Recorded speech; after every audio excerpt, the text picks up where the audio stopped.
அடுத்ததாக நாம் வேதத்திலிருந்து ஒரு வசனத்தை வாசிக்க கேட்போம். செல்சியா நமக்காக வேதத்திலிருந்து ஒரு வசனத்தை வாசிப்போம். லூக்கா 2ஆம் அதிகாரம். தேசத்தை ஆசீர்வதினார். உம்முடைய ஆசீர்வாதம் எங்கள் தேசத்தில் கடந்து வருவதாக. அதே போல உலகமே ஒவ்வொரு நாடுகளையும் பாதிக்கப்பட்டிருக்கும் ஒவ்வொரு ஜனங்களையும் ஒரு கருத்து ஒப்புக் கொடுக்கிறோம்.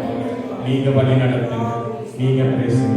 இயேசு கிறிஸ்து வல்லமையுள்ள நாமத்தில் ஜெபிக்கிறோம்.